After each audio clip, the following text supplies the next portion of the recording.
ప్రియులారా, మన ప్రభు అయిన యేసు క్రీస్తు నామంలో మీకు శుభోదయం. ఆయనను గూర్చి అనుదిన ఆత్మీయ ఆహారం మే 22 శుక్రవారం. నేటి మన ధ్యాన లేఖనం హెబ్రీయులకు రాసిన పత్రిక 5వ అధ్యాయం 9-10 వచనాలు.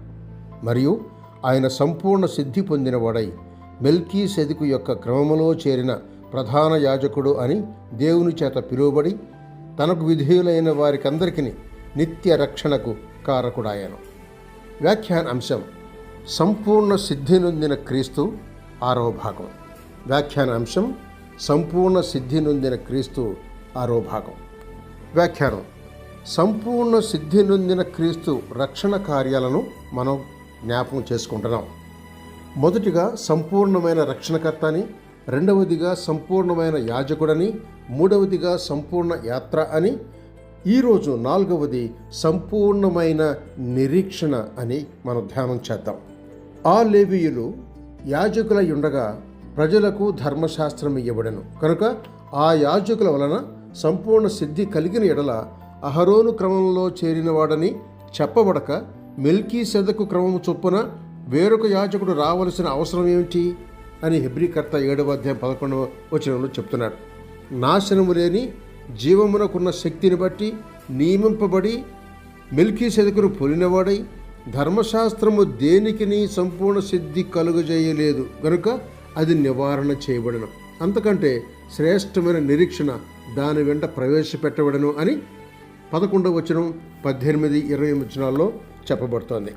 ఈ వాక్య భాగాల్లో మనం గమనిస్తుంది ఏమిటంటే అహరోను యాజకత్వపు అపరిపూర్ణత, క్రీస్తు యేసు యాజకత్వపు అనివార్యత.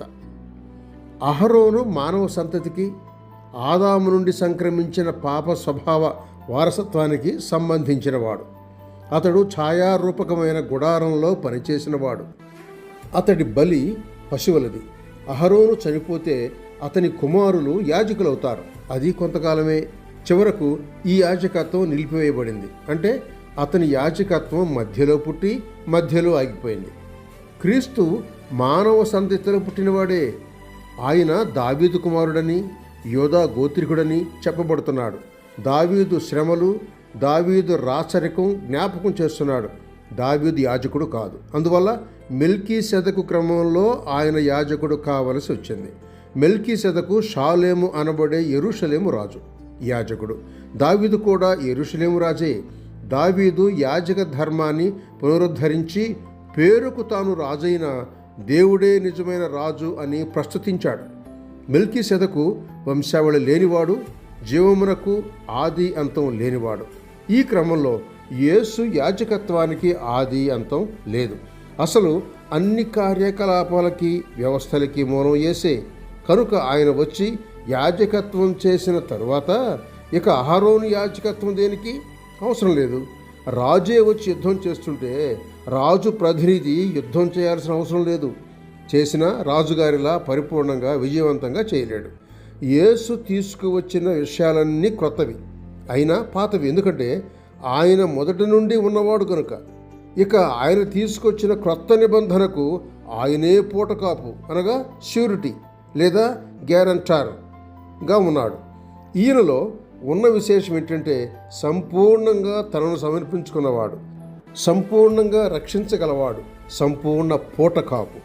ఆయన తన జీవితం ద్వారా తన కార్యాన్ని సంపూర్ణం చేశాడు. అనగా ఆకాశం నుండి భూమికి దిగివచ్చి భూమి నుండి ఆకాశానికి ఎక్కిపోయినవాడు కనుక మనుషులను ఆకాశ మండలం గుండా పరలోకపు మహారాజు దగ్గరకు తీసుకువెళ్ళే దారి తెలిసినవాడు కనుక మనల్ని కూడా తీసుకుని వెళ్తాను అని హామీ ఇస్తున్నాడు. ఆయన పని నమ్మకమైనట్టే, ఆయన ప్రమాణం కూడా నమ్మకమైందే, పరిపూర్ణమైంది.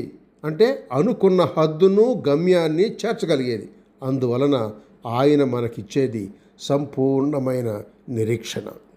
7వ అంశం రేపటి సంచికలో. శుభములతో వందనాలు.